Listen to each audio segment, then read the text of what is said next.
Welcome back my dear student. তোমরা সবাই কেমন আছো? তো চলো আজকে আমরা করব মাত্রা বিশ্লেষণের থার্ড প্রয়োগ। মাত্রা বিশ্লেষণের সাহায্যে দুটো জিনিস আমরা করেছিলাম, এক ভৌত রাশি থেকে অন্য ভৌত রাশিতে রূপান্তর, এবং আমরা করেছিলাম কোন সমীকরণ সঠিক কিনা মাত্রাগতভাবে তা নির্ণয় করেছিলাম। আজকে আমরা করব বিভিন্ন ভৌত রাশির মধ্যে পারস্পরিক সম্পর্ক নির্ণয়। দেখো, বিভিন্ন ভৌত রাশির মধ্যে পারস্পরিক সম্পর্ক নির্ণয় করতে গেলে প্রথমে আমরা একটা এক্সাম্পল নিয়ে নিচ্ছি যে কোশ্চেন কেমন হতে পারে। অভিকেন্দ্র বল F, যদি বস্তুর ভর m এবং গতিবেগ v এবং ব্যাসার্ধ r এর উপর নির্ভরশীল হয়, তাহলে এদের মধ্যে সম্পর্ক নির্ণয় করো। এদের মধ্যে সম্পর্ক কেমন হবে একটু জেনে রাখা দরকার। এগুলো কেমন আমরা বার করব, যে দেখো অভিকেন্দ্র বল এইটা কার উপর নির্ভর করে? বস্তুর ভর, গতিবেগ এবং ব্যাসার্ধের উপর নির্ভর করে। তো আমরা ফার্স্ট লিখব যে F প্রপোর্শনাল টু m। তো m তো হচ্ছে একটা বস্তুর ভরের চিহ্ন, এটা ভরের চিহ্ন, তো এর মাত্রা হবে কি? a। আবার বলেছে F প্রপোর্শনাল টু গতিবেগ, তাহলে v to the power b।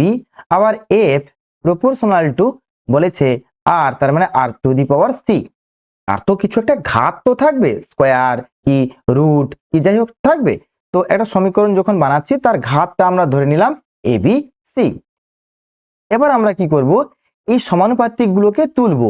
সমানুপাতিককে তুলতে গেলে কি করতে হয়? এটা ইকুয়ালস টু কনস্ট্যান্ট আনতে হয়।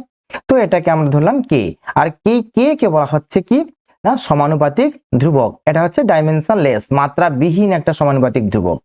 ঠিক আছে, m to the power a, v to the power b আর r to the power c। কথা একদম পরিষ্কার হয়েছে? একদম পরিষ্কার হয়েছে। এবার উভয় পাশে আমরা কি করব? উভয় পাশে মাত্রা নিয়ে পাই। উভয় পাশে আমরা মাত্রা নিব। দেখো এই কে এর মাত্রা কি না 1, যেহেতু ডাইমেনশনলেস কনস্ট্যান্ট। তাহলে f এর মাত্রা হচ্ছে m l t to the power -2 হবে। একদম পরিষ্কার, লিখে ফেললাম।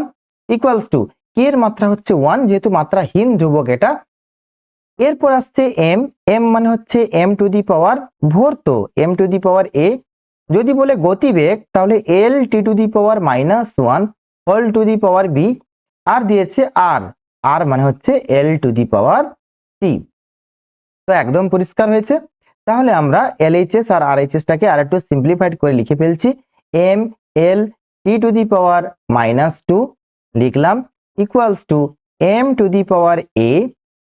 দেখো m হচ্ছে ভর বলে m লিখেছিলাম, v হচ্ছে কি মাত্রা, v হচ্ছে মাত্রা হচ্ছে কি l t to the power -1। কেন? গতিবেগ মানে কি সরণ বাই সময়, তো l t to the power -1। আর হচ্ছে ব্যাসার্ধ, তার মানে একটা দৈর্ঘ্য, আর দৈর্ঘ্য মানে মাত্রা কি হবে? l হবে। তো m to the power a, l to the power b plus c আর t to the power -b। কেন? এই যে গুণ হচ্ছে, দেখো m to the power a আছে, এখানে l to the power b, এখানে l to the power c, তাহলে l to the power b plus c লিখে ফেললাম। t টু দি পাওয়ার -1, তার পাওয়ার আবার b আছে দেখো, তাই t to the power -b এটাও লিখে ফেললাম। বাস, এবার কি করব না উভয় পাশে নাকি প্রতিটি এই যে রাশির ঘাতকে তুলনা করে পাই। ঠিক আছে, বা প্রতিটি মাত্রার ঘাতকে তুলনা করে পাই। উভয় পাশে ঘাত তুলনা করে পাই। তাহলে উভয় পাশে ঘাতকে যদি তুলনা করব আমরা কি পাবো বলো? এখানে a ইকুয়ালস টু কি পাবো? a ইকুয়ালস টু পাবো 1 পাবো। ক্লিয়ার হয়েছে? a ইকুয়ালস টু 1 পাবো। আবার দেখো এখানে পাবো b প্লাস c। কি পাবো বলো তো? b প্লাস c 1 পাবো না? l to the power b plus c সমান চিহ্নের পাশে আবার সমান চিহ্নের পাশে আছে 1, তাহলে 1 পাবো। একদম পরিষ্কার হয়েছে। এ পাশে আছে t to the power -b, এ পাশে আছে t টু দি পাওয়ার -2, তাহলে -b ইকুয়ালস টু -2। একদম পরিষ্কার। তাহলে b ইকুয়ালস টু 2 পেয়ে গেলাম। আবার b এর জায়গায় এখানে বসিয়ে দিব, তাহলে c ইকুয়ালস টু 1 মাইনাস কি হবে? 2 হবে। ঠিক আছে, b হচ্ছে 2, তাহলে এখানে হবে -1। তাহলে এর মান আমরা পেয়ে গেলাম, এর মান পেয়ে গেলাম, c এর মান পেয়ে গেলাম, b এর মান পেয়ে গেলাম। এবার কি করব? বসিয়ে দিব। এইটাকে আমি নাম দিয়ে দিলাম 1 নম্বর সমীকরণ। তাহলে 1 নম্বর সমীকরণে এবিসি এর মান বসিয়ে পাই। কি পাবো বলো? f ইকুয়ালস টু কে থাকলো, m to the power a আছে 1 বসাবো, v to the power b আছে 2 বসাবো, r to the power c আছে -1 বসাবো। তাহলে আমরা কি পেলাম না f ইকুয়ালস টু কে, এটা হবে mv square divided by r হবে। কথা একদম পরিষ্কার হয়েছে, হ্যাঁ কি না বলো? তাহলে f equals to K MV square by R. আর আমরা পড়বো, আমাদের যখন ওই পড়া হবে না বৃত্তীয় গতি, এটা হচ্ছে প্রথম চ্যাপ্টার। তো এই চ্যাপ্টারে আমরা ওই জিনিসগুলোর মাত্রা বার করছি আর সম্পর্ক বার করছি।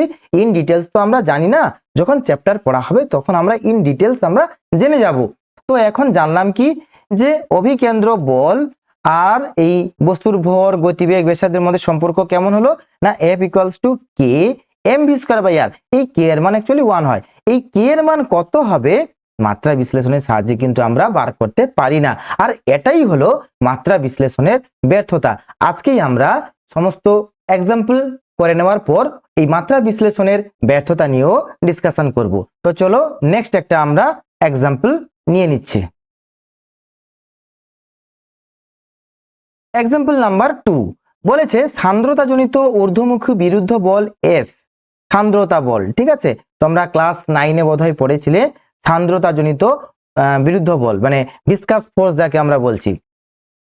গোলকের ব্যাসার্ধ আর মাধ্যমের সান্দ্রতাঙ্ক, আমি সান্দ্রতাঙ্ক কি এখানে লিখে দিব, দাঁড়াও। সীমান্ত বেগ, বেগ মানে আমরা জানি l টু দি পাওয়ার -1। তাহলে এর উপর নির্ভরশীল, এদের মধ্যে পারস্পরিক সম্পর্ক নির্ণয় করো। তাহলে কি করতে হবে? প্রথমে আমরা লিখব কি না f প্রপোর্শনাল টু, কি লিখবো বলো? ব্যাসার্ধের উপর নির্ভর করছে, তো ব্যাসার্ধ টু দি পাওয়ার a দিব। আবার f প্রপোর্শনাল টু কি দিয়েছে? সান্দ্রতাঙ্ক, তাহলে ইটা টু দি পাওয়ার b দিব। আবার বলেছে সীমান্ত বেগ, তাহলে f proportional to v to the power c দিব। তো এই পর্যন্ত ক্লিয়ার হয়েছে? এবার কি করব না f ইকুয়ালস টু, যখনই প্রপোর্শনাল সাইনটা উঠে যাচ্ছে ইকুয়ালস টু একটা কনস্ট্যান্ট চলে আসবে, এসেছে। ইকুয়ালস টু কনস্ট্যান্ট আসলো r to the power a, eta to the power b আর v to the power c, and this is our equation number 1। কথা একদম পরিষ্কার হয়েছে এই পর্যন্ত? এরপর আমরা কি করব দেখো, এইটুকু পর্যন্ত আমি করলাম, এরপরেরটা ক্যালকুলেশন এখানে করছি। এরপরে আমরা লিখব যে এই ইটা, এদের মান লিখব উভয় পক্ষে। আমি কি লিখব? উভয় পাশে মাত্রা নিয়ে পাই, উভয় পাশে মাত্রা নিয়ে পাই। কি পাবো? m পাবো l t to the power -2, এটা হচ্ছে বলের মাত্রা, ইকুয়ালস টু কে হচ্ছে একটা মাত্রাহীন ধ্রুবক, কে হচ্ছে কি মাত্রাহীন ধ্রুবক, কে হচ্ছে কি মাত্রাহীন ধ্রুবক। কথা একদম পরিষ্কার হয়েছে? এবার আর হচ্ছে এল, তাহলে এল টু দি পাওয়ার এ লিখবো। ইটা, ইটা কি বলো? এবার ইটা ইকুয়ালস টু এখানে লিখছি আমি বল গুণিতক কি লিখবো? দূরত্ব ডিভাইডেড বাই ক্ষেত্রফল ইন্টু গতিবেগ, ক্ষেত্রফল গুণিতক গতিবেগ। তাহলে বল মানে হচ্ছে M L T to the power -2, দূরত্ব এল ডিভাইডেড বাই ক্ষেত্রফল হচ্ছে এল স্কোয়ার, আর গতিবেগ হচ্ছে এল টি টু দি পাওয়ার -1। একদম পরিষ্কার হয়েছে? দেখো এই এল কেটে যাবে, তাহলে থাকবে কি দেখো, এই এল কেটে গেল, তাহলে এখানে একটা এল আছে, এখানে একটা এল স্কোয়ার আছে, তাহলে এম থাকলো, এই এলটা উপরে চলে গেলে এল টু দি পাওয়ার -1 হলো, এই এল তো কেটে গেছে, এই দুটো এল, তাহলে 1 - 2 তাহলে -1, টি টু দি পাওয়ার -2 উপরে আর নিচে হচ্ছে টি টু দি পাওয়ার -1, কেটে গেলে থাকবে টি টু দি পাওয়ার -1। তো এটা হয়ে গেল আমার ইটার কি মাত্রা, মাত্রা বসাবো ইটার মাত্রা, এটাকে বলা হচ্ছে সান্দ্রতাঙ্ক, M L inverse T inverse whole to the power B লিখবো। তারপরে আছে বেগ, বেগ মানে তোমরা সবাই জানো এল টি টু দি পাওয়ার কি -1 whole to the power C হবে। এবার আবার লিখবো বা M L T to the power -2 করলাম equals to L to the power, আচ্ছা প্রথমে এম করি সুবিধা হবে, এম টু দি পাওয়ার কি আছে বি আছে, দেখো অনলি বি আছে, এখানে তো এম নেই। তারপরে এল টু দি পাওয়ার এখানে এ আছে, এর ঘাত হচ্ছে এ, এর ঘাত হচ্ছে -1 এর পাওয়ার আছে বি, তাহলে এল টু দি পাওয়ার -বি, তাহলে যোগ হয়ে গেলে এ হলো এল এর পাওয়ার এ, এখানে এল এর পাওয়ার -বি, তাহলে -বি ও যোগ হবে, এখানে এল এর পাওয়ার কত মানে ঘাত কত সি, তাহলে প্লাস সি হবে। তাহলে সমস্ত এই এল এর ঘাতগুলোকে আমি যোগ করে নিলাম, এটাই তো করা হয় সূচকে। এরপর আমরা করব টি, টি টু দি পাওয়ার এটা হচ্ছে -1, তাহলে টি টু দি পাওয়ার -1 তার যদি পাওয়ার বা ঘাত বি হয় তাহলে T to the power -B, T to the power -C, এগুলোকেও যোগ করে নিলাম। আই হোপ এই পর্যন্ত তোমরা সবাই পরিষ্কার একদম। চলো নেক্সট টপিক আমরা কি করছি দেখো, এবার উভয় পাশে ঠিক আছে ঘাত কে তুলনা করে পাই, এম এল টি এদের ঘাত আমরা কি করব তুলনা করব, ঘাত তুলনা করলে আমরা বি পাবো 1, দেখো দেখো বি এম টু দি পাওয়ার কিছু নেই মানে 1, তাহলে বি ইকুয়ালস টু 1 পাবো, বাস পেয়ে গেলাম বি ইকুয়ালস টু 1। তারপরে পাবো এ মাইনাস বি প্লাস সি, তার মানে এল এর ঘাত এটা ইকুয়ালস টু 1 পাবো। আবার পাবো minus B minus C equals to -2। এবার দেখো বি ইকুয়ালস টু 1 পুট করব, তাহলে বি ইকুয়ালস টু -1 পুট করলাম, মাইনাস সি ইকুয়ালস টু -2। এবার দেখো এই মাইনাস সিটাকে এ পাশে নিব আর এই -2টাকে বাম পাশে নিব, মাইনাস সিটাকে ডান পাশে নিব, তাহলে কত হবে 2 - 1 ইকুয়ালস টু সি, তাহলে সি ইকুয়ালস টু বেরালো 1, তাহলে সি ইকুয়ালস টু কি বেরালো 1 বেরালো। বি ইকুয়ালস টু অলরেডি সরাসরি আমরা পেয়ে গেলাম কত 1, বি ইকুয়ালস টু 1, দেখো M to the power B, এটা হচ্ছে এম টু দি পাওয়ার কিছু নেই মানে 1।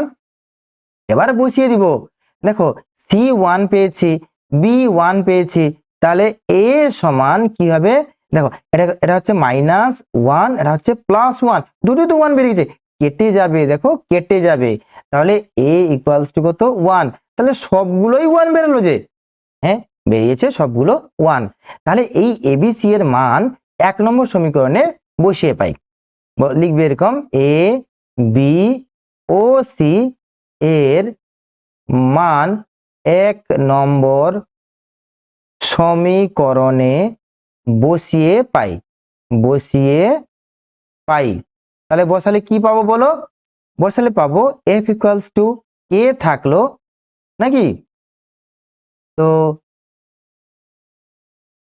আর থাকলো ইটা থাকলো আর ভি থাকলো, কেননা সবার পাওয়ার হচ্ছে 1, তো এটাই হচ্ছে আমাদের সমীকরণ আর এটাই হচ্ছে পারস্পরিক সম্পর্ক।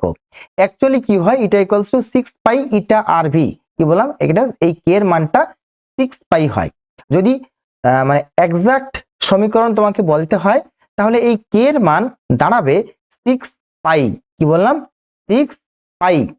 তবে এই কে এর মানটা আমরা সঠিকভাবে বার করতে পারি না এই মাত্রা বিশ্লেষণ পদ্ধতির সাহায্যে, এটা হচ্ছে একটা ব্যর্থতা। চলো নেক্সট এক্সাম্পল আমরা দেখে নিই। নেক্সট এক্সাম্পলে বলেছে একটি সরল দোলকের পর্যায়কাল দিয়েছে টি, যদি দৈর্ঘ্য এল এবং পিণ্ডের ভর এম হয় এবং অভিকর্ষজ ত্বরণ জি এর উপর নির্ভরশীল হয় তবে এদের মধ্যে সম্পর্ক নির্ণয় করো। অলরেডি তোমরা বুঝে গেছো এই জিনিস কেমন করতে হয়, বলছে পর্যায়কাল, এই পর্যায়কাল মানে হচ্ছে সময়, এটা হচ্ছে টি,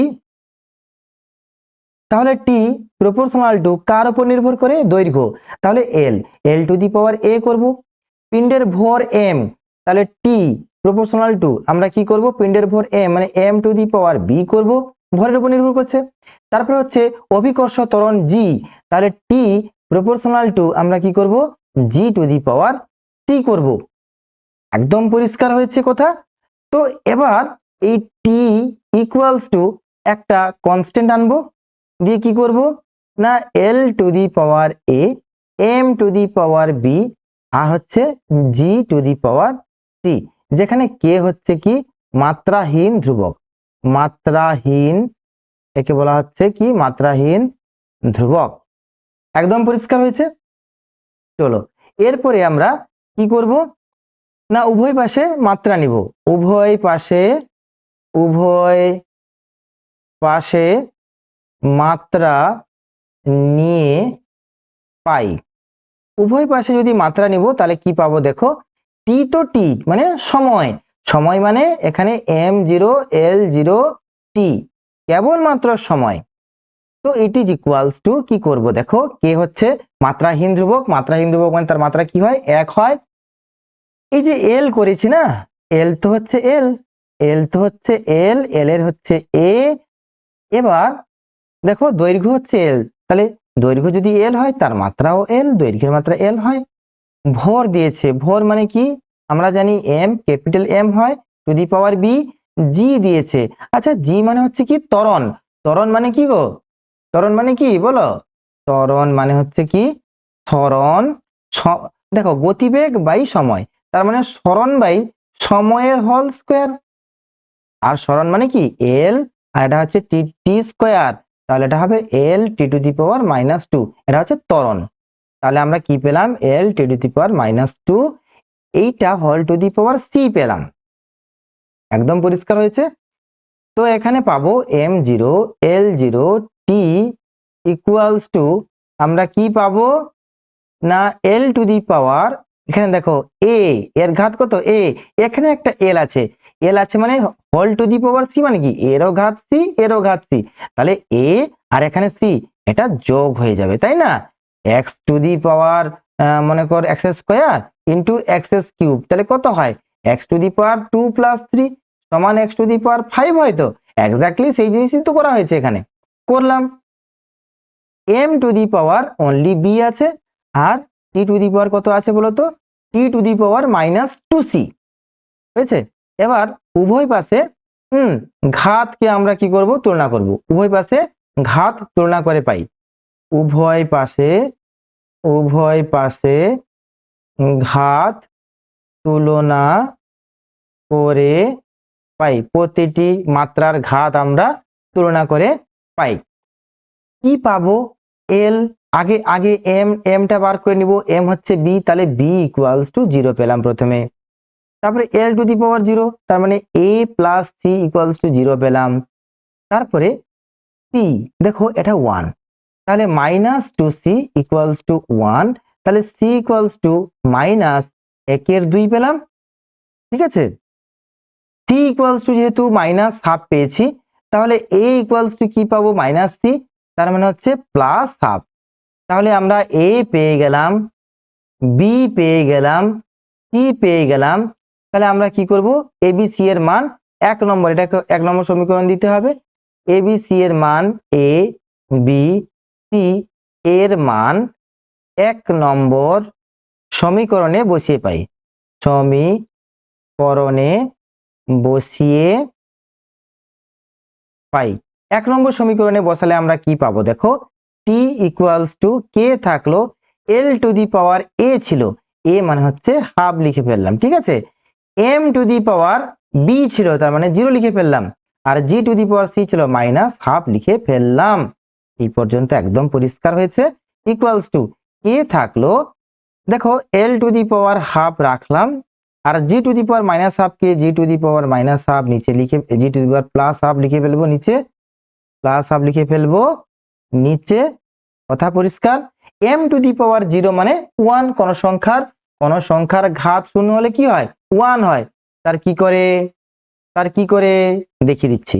মনে করো এম, ঠিক আছে, 1 মানে কি দেখো, এটাকে আমি ধরো মনে করি 1 মানে কি আমি লিখতে পারি যে এম এর স্কয়ার বাই এম এর স্কয়ার লিখতে পারি, তখন কি হবে এম টু দি পাওয়ার 2 -2, তাহলে কি হবে এম টু দি পাওয়ার 0, তাহলে কোন সংখ্যার ঘাত 0, তার মানে তাকে কি বলবো 1 বলবো। কিভাবে হলো স্যার, এই যে প্রমাণ করে দিলাম, ক্লিয়ার। তো চলো এরপর এটাকে আমরা কিভাবে লিখতে পারি বলো, তাহলে এটাকে আমরা লিখতে পারি কে √এল/জি। তাহলে দেখো আমাদের প্রমাণ হয়ে গেছে, T equals to K K root over L by G. আর এই কে এর মানটা কত হয় জানো? এই কে এর মানটা হয় 2 পাই। তো একটা সরল দোলগতি, তার ক্ষেত্রে আমরা পাবো কি T equals to K into K মানে হচ্ছে 2 pi into root over L by G. And এটাই হচ্ছে আমাদের এদের মধ্যে পারস্পরিক সম্পর্ক। এই কে এর মান কত হয়? 2 পাই হয়। এই মানটা কিন্তু আমরা মাত্রা বিশ্লেষণের সাহায্যে কিন্তু নির্ণয় করতে পারি না। চলো নেক্সট এক্সাম্পলে যাই। দেখো এর পরের এক্সাম্পলটা কি দিয়েছে, একটি সরল দোলকের দোলনকাল হচ্ছে টি, পিণ্ডের ভর দিয়েছে এম, দৈর্ঘ্য দিয়েছে এল, অভিকর্ষজ ত্বরণ জি দিয়েছে। এর সম্পর্কটি হলো T equals to K M to the power X L to the power Y আর G to the power Z, যেখানে আমাকে এমসিকিউ দিয়েছে এক্স ওয়াই জেড এর মান দিয়েছে। দেখো এক্ষুনি আমরা করলাম, কি করলাম বলতো? দেখো একটু আগে আমরা ধরেছিলাম এই সমীকরণটাকে কিভাবে, না টি ইকুয়ালস টু কে আমরা ধরেছিলাম এল টু দি পাওয়ার এ, ঠিক আছে, M to the power B আর G to the power C. Clear হয়েছে? আর এই এর মান আমাদের বেরিয়েছিল কত? বেরিয়েছিল একটু দেখে নিব আমরা। এর মান কত বেরিয়েছিল? দেখো এর মান বেরিয়েছিল প্লাস হাফ, বির মান 0, সির মান দেখো মাইনাস হাফ বেরিয়েছিল। ঠিক আছে, তাহলে এর মান হচ্ছে কি হাফ, বির মান বেরিয়েছিল 0 আর সি এর মান বেরিয়েছিল মাইনাস হাফ। তাহলে এই এটা কার ঘাত? না এল এর ঘাত। তো এল এর ঘাত মানে হচ্ছে ওয়াই, তাই ওয়াই এর মান কত হবে? এখানে ওয়াই এর মান হবে কত? ওয়াই এর মান হবে কত? ওয়াই এর মান মানে হচ্ছে এ টু দি পাওয়ার এ, আমাদের কোশ্চেন মতন এল এর ঘাত এ, তো এ ইকুয়ালস টু হাফ, তার মানে এটা কোশ্চেনে এখানে ধরেছে ওয়াই, তাহলে ওয়াই ইকুয়ালস টু হাফ হবে। M to the power X, M এর ঘাত আমরা বি ধরেছিলাম, এখানে ধরেছে এক্স, তাহলে এক্স ইকুয়ালস টু কি হবে? 0 হবে। আর জেড যেটাকে আমরা ধরেছিলাম C, C equals to half, তো এটা ইকুয়ালস টু হাফ। তাহলে X Y Z 0 half minus half কোথায় আছে দেখো, 0 half minus half, 0 half minus half, option D is the right answer. 0 half minus half, already জিনিসটা আমরা করব কিভাবে দেখো, এটা আমাদের শিখতে হবে কি হবে না বলো? এই জিনিস আমাদের শিখতে হবে কি হবে না? পারস্পরিক সম্পর্ক নির্ণয় তোমাদেরকে এমসিকিউ দিচ্ছে, ঠিক আছে, বাট কেমন করে করব? দেখো এটা আমাদের সিস্টেম, এটা হচ্ছে আমাদের থিওরি, শিখলাম, বাট এটাকে অ্যাপ্লিকেশন কোথায় করব? এমসিকিউ কিভাবে আমরা আনসার করব? দেখো এমসিকিউ এইভাবে আমাদেরকে আনসার করতে হবে। একটি সরল দোলকে দোলনকাল দিয়েছে টি, পিণ্ডের ভর দিয়েছে এম, দৈর্ঘ্য এল, অভিকর্ষ ত্বরণ জি, সম্পর্ক দিয়েছে T equals to X Y Z আকারে দিয়েছে। এবার বলো এম এর ঘাত কত হবে, এল এর ঘাত কত হবে, জেড এর ঘাত কত হবে? হ্যাঁ, অনায়াসে আমরা এটাকে বার করে নিতে পারবো। আমরা কি বার করেছিলাম? এল এর ঘাত এ, এ মানে হচ্ছে হাফ, এল এর ঘাত হচ্ছে ওয়াই, ওয়াই হচ্ছে হাফ, বেরিয়ে গেল। এম এর ঘাত বি, বিটা আমাদের 0 বেরিয়েছিল, এম এর ঘাত এক্স, এক্স এর মান 0 বেরিয়ে গেল। জি এর মান সি ধরেছিলাম, জি এর ঘাত বেরিয়েছে মাইনাস হাফ, তো জি এর ঘাত জেড, এটা বেরাবে minus half. So this is our final answer. So কথা বোঝা গেল, এভাবেই তোমাদেরকে করতে হবে, ঠিক আছে? তো be energetic and be focused your study. তো চলো নেক্সট আরেকটা কোশ্চেন দেখবো, এটাও একটা এমসিকিউ, কিভাবে করা যায়, কত সহজে কত সুন্দরভাবে আমরা এটাকে রিপ্রেজেন্ট করতে পারি। দেখো এটাও সেই মাত্রা বিশ্লেষণের যে থার্ড অ্যাপ্লিকেশন, বিভিন্ন ভৌত রাশির মধ্যে যে পারস্পরিক সম্পর্ক নির্ণয়, সেটা দিয়ে হবে। তো তার আগে এইটার একটা সহজ মেথড আমি বলে দিই। বলছে যদি বল এফ, দৈর্ঘ্য এল, সময়টি মৌলিক রাশি হয়, তাহলে ভরের মাত্রা নির্ণয় করো। ভরের মাত্রা নির্ণয় করতে বলেছে। আচ্ছা আমরা কি জানি? বল এফ সমান কি জানি বলতো? বল সমান আমরা কি জানি গো? এম এ, বলো এম এ। বল সমান ভর গুণিতক ত্বরণ, একদম পরিষ্কার আমরা জানি। এবার আমি লিখলাম ভর, এই ত্বরণকে লিখলাম গতিবেগ বাই সময়, আবার গতিবেগ হচ্ছে সরণ বাই সময়, তাহলে এম এস বাই টি। তাহলে কি হলো? বল মানে হচ্ছে ভর গুণিতক ত্বরণ, ভর থাকলো, ত্বরণ মানে হচ্ছে সরণ বাই সময়ের স্কোয়ার হয়, সময়ের স্কোয়ার, তার মানে এই গতিবেগ মানে হচ্ছে সরণ বাই সময়, তাহলে সময় সময় সময় স্কোয়ার হয়ে গেল। ক্লিয়ার হয়েছে?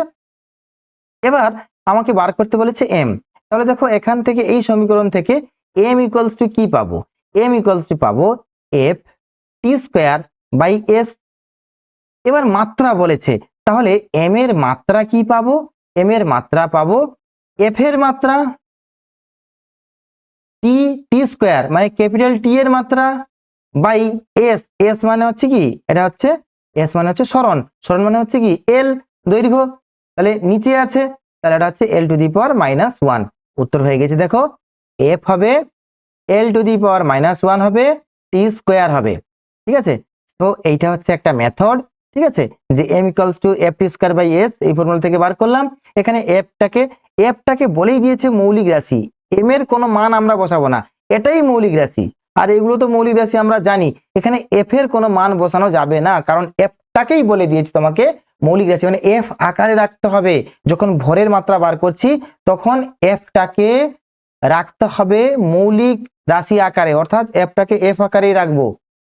এবার এটা হচ্ছে সহজ মেথড। তো আর একটা মেথড, যে মেথডে আমরা এই জিনিসগুলো করেছিলাম, যে বিভিন্ন ভৌত রাশির মধ্যে যে পারস্পরিক নির্ণয় করেছিলাম এইভাবে ধরে, ঠিক আছে, সেভাবে করব, দেখি আসে কিনা। অলরেডি আমরা শিখে নিয়েছি কেমন করতে হয়।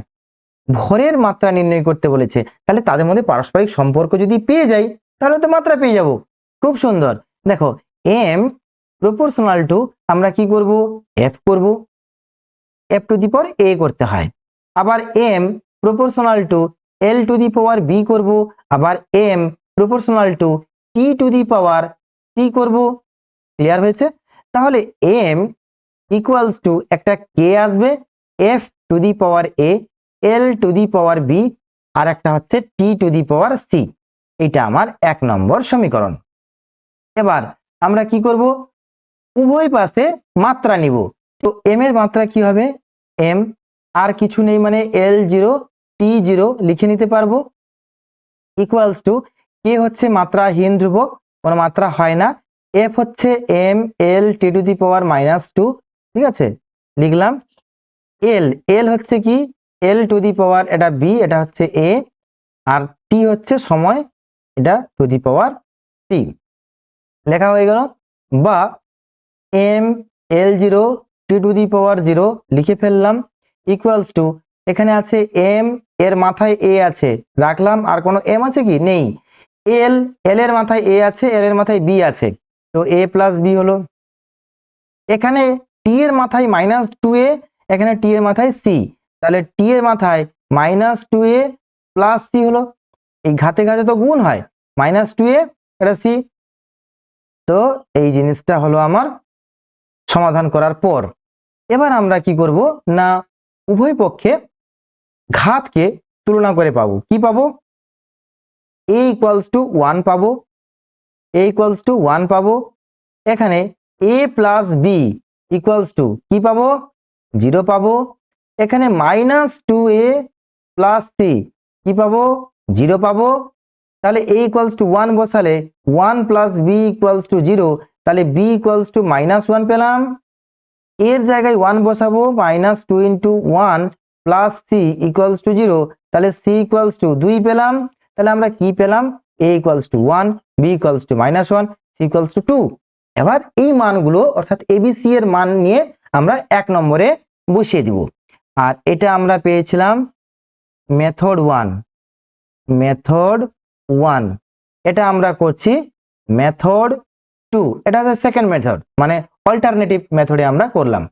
তাহলে m ইকুয়ালস টু কি পাবো বলো, m ইকুয়ালস টু পাবো a থাকলো f two the power a মানে 1, l to the power b মানে minus 1, t to the power c মানে 2।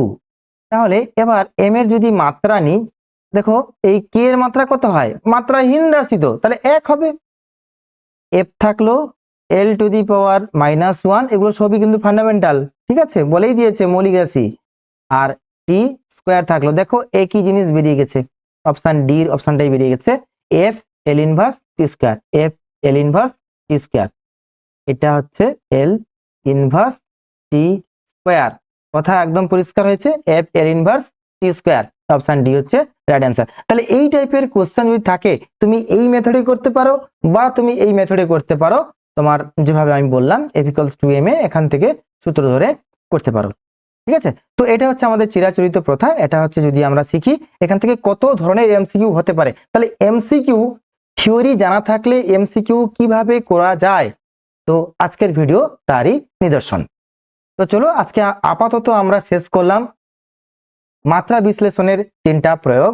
এবার আজকে একটু লাস্ট জেনে নিব মাত্রা বিশ্লেষণের কিছু অসম্পূর্ণতা, কিছু ব্যর্থতা থেকে যাচ্ছে। কি ব্যর্থতা?